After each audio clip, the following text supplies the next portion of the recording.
La universidad es sin duda una de las creaciones más originales, fecundas y duraderas de la civilización humana, y su historia es apasionante. Los antecedentes remotos deben encontrarse en la academia fundada por Platón, que fue uno de los grandes acontecimientos de la historia de la cultura, en la escuela de los sofistas que operó en la vieja Grecia, bajo el mando de Protágoras y de Gorgias, que enseñaban a sus discípulos retórica y dialéctica, y después vinieron las academias de Palestina y Babilonia, el Instituto de Estudios Superiores de Nalanda, al norte de la India, la Universidad de Fez en Marruecos, en el año 859, la Universidad del Cairo en el año 970. Las primeras universidades europeas se fundaron muy entrada la Edad Media, todas ellas bajo el patrocinio de la Iglesia Católica, para enseñar las llamadas 7 artes liberales: la gramática, dialéctica y retórica, que formaban el trivium, y la aritmética, la geometría, la música y la astronomía, que formaban el quadrivium del plan escolar. La primera universidad americana se fundó en Santo Domingo, República Dominicana, en el año 1538. Luego vinieron en 1551 la Universidad de San Marcos en Lima y la Universidad de México. Y siguieron en 1586 la Universidad de San Fulgencio en Quito, que es la actual Universidad Central. Y luego la Universidad de Santa Fe en 1685, la de Guatemala en 1687, la de La Habana en 1721 y las demás que se erigieron en nuestra América. En los Estados Unidos la primera universidad fue la de Harvard, fundada en 1636, a la que siguieron la Universidad de Yale, Princeton, Columbia, Georgetown y muchas otras. Lo importante es anotar que a partir de la fundación y la operación de las universidades, la historia de la humanidad fue modelada por el pensamiento universitario y por las decisiones que en función de ese pensamiento tomaron los hombres de Estado. De los claustros universitarios brotaron las primeras nociones de la filosofía, las raíces de las ideologías políticas, los primigenios conceptos de la ética y de la estética, las aproximaciones a la ciencia y las nociones fundamentales del derecho. Ha sido largo y fecundo, por tanto, el trayecto histórico de la universidad, desde el trivium y el quadrivium medievales hasta la sociedad del conocimiento de nuestros días. La revolución digital, con su fascinante mundo de la informática, internet, ciberespacio, robótica, telemática, fotónica, realidad virtual, correo electrónico, inteligencia artificial, dinero electrónico, prensa digital y demás prodigios de la cibernética, han abierto una nueva era histórica en la humanidad. La revolución digital, al sustituir la cultura escrita por la cultura audiovisual, ha modificado por su base una serie de actividades, todas ellas basadas en la imprenta: la política, la economía, la industria, el comercio, la literatura, la educación, el periodismo, las relaciones internacionales y muchas otras actividades. Los átomos han sido reemplazados por los bits, que se mueven por el planeta y fuera del planeta a la velocidad de la luz, es decir, a 300.000 kilómetros por segundo. La revolución electrónica de nuestros días evidentemente que está modelando nuevas formas de organización social, nuevas culturas políticas, nuevas maneras de hacer política, nuevos métodos de comunicación entre el líder y las masas, nuevos modos de producción, nuevas modalidades financieras, nuevos sistemas de producir, intercambiar y distribuir bienes y servicios de naturaleza económica. La revolución digital se ha encargado de desmentir a Oswald Spengler, el filósofo alemán, que en los años 20 formuló la profecía de la decadencia de Occidente. Él sostenía en su época que la cultura occidental estaba en su invierno, que había perdido toda fuerza ascensional y que era inevitable su proceso de decadencia. Pero ¿qué ha ocurrido? Con el paso de los tiempos, gracias a los prodigios de la revolución digital, Occidente está en su mayor esplendor científico y tecnológico. En definitiva, hay una occidentalización de la cultura universal, que se manifiesta no solamente en las altas expresiones de la ciencia y la tecnología, sino también en la forma cotidiana de organizar la sociedad, la familia, la vida, las costumbres, las pautas de consumo y muchos otros elementos de la vida cotidiana de las personas y de las familias. Hace no mucho tiempo la revista norteamericana Newsweek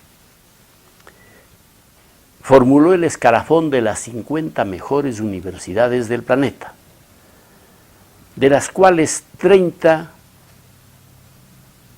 son norteamericanas, 2 europeas, 3 canadienses, 2 japonesas, 2 australianas y 1 de Singapur. Y desde el otro lado del planeta, desde China, la Universidad Jiao Tong de Shanghai, en agosto desde 2007, hizo también un escalafón de las 100 mejores universidades del mundo y estableció que 54 de ellas eran estadounidenses, 31 europeas y 9 pertenecían a la región Asia-Pacífico. Pero en medio de todos estos avances, virtudes y sorprendentes pasos dados por la tecnología electrónica,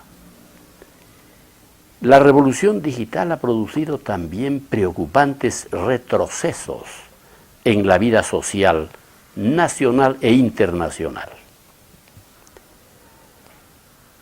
Uno de los aspectos más negativos es la transformación de la política en videopolítica, o sea, en una actividad ejercida a través de los medios electrónicos e informáticos, cuya característica principal es haber sustituido las imágenes por las palabras. De tal manera que hoy importa más que lo que se dice, el cómo se dicen las cosas.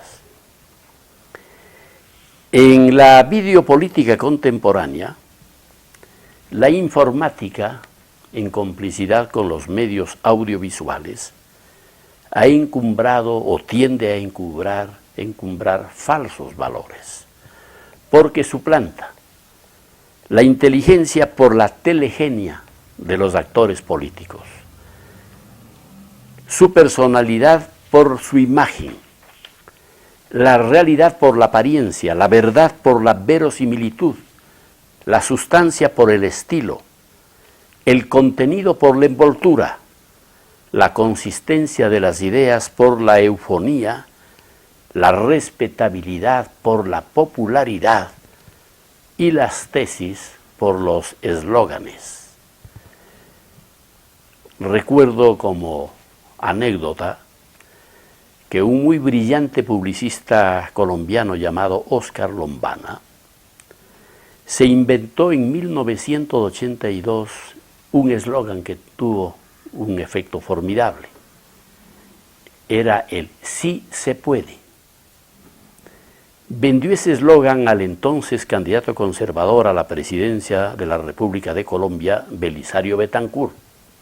Y entonces las paredes de todas las ciudades amanecieron empapeladas con el eslogan "Con Belisario sí se puede". 2 años después, este mismo publicista hizo lo propio con el ingeniero León Febres Cordero. Y recordemos que las paredes estaban empapeladas con la consigna de "Con León sí se puede". Hoy ese eslogan ha sido tomado por nuestra selección de fútbol. Y no deja de ser sorprendente que lo adoptó también en el curso de la última campaña electoral el candidato del Partido Demócrata, Barack Obama. Así pues, la videopolítica impera en el mundo contemporáneo y en lo que a nuestra América Latina se refiere, ha favorecido abiertamente al populismo. Este es uno de los problemas de la revolución digital de nuestros días, que debe evidentemente preocupar a la universidad del siglo XXI. Lo mismo que otro fenómeno que se produce en la sociedad del conocimiento, con su tendencia a concentrar el saber científico y tecnológico en pocas mentes, fenómeno que puede tener los mismos efectos que largamente ha tenido la propiedad concentrada en pocas manos. O sea, hay evidentemente el peligro de que la era tecnológica de nuestros días produzca un factor de polarización social entre los que saben y los que no saben, entre los informados y los desinformados, o para decirlo en términos informáticos modernos, entre los conectados y los desconectados. Fenómeno que juegue el mismo papel de dominación, de exclusión social y de trizamiento de las sociedades que ha jugado largamente la propiedad concentrada en pocas manos. Yo veo que si esto sigue así, se va a producir una implacable polarización de las personas dentro de los países y de los países en el concierto internacional entre los que saben y no saben. En la sociedad del conocimiento de nuestros días hay nuevos parámetros para medir el desarrollo. Ya no importa tanto el Producto Interno Bruto, ni otras fórmulas cuantitativas tradicionales. Ahora interesa saber el volumen del tráfico telefónico, la cantidad de computadores personales en una sociedad y el número y el porcentaje de usuarios de Internet en cada país. Es evidente que a mayor número de ordenadores per cápita y a mayor inserción de ellos en la red corresponde un grado mayor de desarrollo. Vistas así las cosas, yo veo con preocupación el futuro de nuestro tercer mundo y de nuestra América Latina, porque me temo que puede haber un resultado desolador. Al menos eso es lo que indican las encuestas del siglo XXI, que señalan que el 80% del tráfico telefónico mundial se concentra en solo 2 rutas, Norteamérica, Europa y Norteamérica, sudeste de Asia. Esas estadísticas señalan además que apenas el 5% de los ordenadores y el 5% de los usuarios de Internet pertenecen a los países del tercer mundo. La conclusión, por tanto, es inevitable. El avance de la informática y de las telecomunicaciones está creando nuevas y peligrosas y dramáticas brechas entre las economías ricas y las economías pobres, así dentro de los países como entre los países. El imperialismo de nuestro tiempo, es decir, el imperialismo de la sociedad del conocimiento, es mucho más que tanques, aviones y barcos. Es sobre todo conocimiento científico, innovación tecnológica, patentes de invención, descubrimientos, universidades de excelencia, producción masiva de científicos, ingenieros de sistemas, tecnólogos y profesionales de vanguardia, impresión en gran escala de libros y manejo de las tecnologías de la información. Todo esto obviamente al servicio de los intereses de dominación universal de los países desarrollados. No podría, pienso yo, entenderse, por ejemplo, el imperialismo de nuestros días, me refiero al imperialismo norteamericano, sin sus universidades y la onda expansiva de ellas a través del mundo. Sin universidades que han formado generaciones enteras de jóvenes en todo el planeta. Ante este orden de cosas nacional e internacional, urge la respuesta de las universidades del siglo XXI en nuestra América Latina, que tienen que dedicarse a trabajar día y noche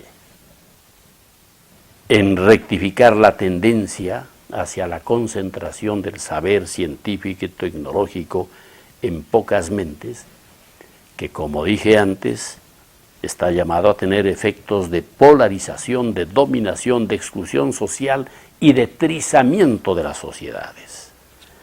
Las universidades de nuestros días deben impulsar una suerte de alfabetización electrónica que democratice los conocimientos digitales e informáticos.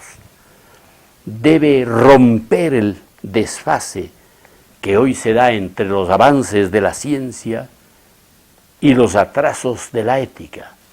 Esta debe ser otra de las obligaciones fundamentales de las universidades del siglo XXI. El preocuparse del problema del avance acelerado de los pasos de la ciencia y del lento caminar de la moralidad humana. Desfase que hace más de 3 décadas se apresuró a denunciar Arnold Toynbee, el filósofo de la historia inglés, cuando afirmó que el nivel ético de las realizaciones humanas fue siempre bajo y nunca se ha elevado. En consecuencia, hoy la disparidad entre nuestra técnica y nuestra ética es mayor que nunca. Esta circunstancia, dijo Toynbee, es no solo humillante, sino que es mortalmente peligrosa. En realidad es una fórmula letal, el rápido paso de las conquistas científicas y el lento caminar de la moralidad humana. Las universidades tienen como deber fundamental conciliar o reconciliar la política con la ética, con arreglo a las palabras siempre presentes del filósofo español José Ortega y Gasset, quien dijo que la moral es una cualidad matemática, es la exactitud aplicada a la valoración ética de las acciones humanas. Y esto es lo que hace falta a la política en nuestra América y en nuestro país. Le hace falta una dimensión ética y una dimensión estética, porque muchas cosas sucias y poco elegantes se hacen diariamente en nombre de la política. Las universidades, pues, en este campo deben trabajar incansablemente en evitar que nuestras democracias degeneren en cleptocracias y que la actividad política sea arte de salteadores, sino una consagración solidaria al interés general.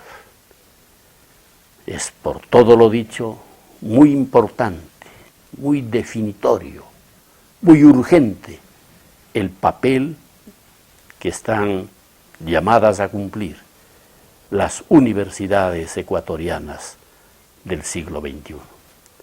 Muchas gracias.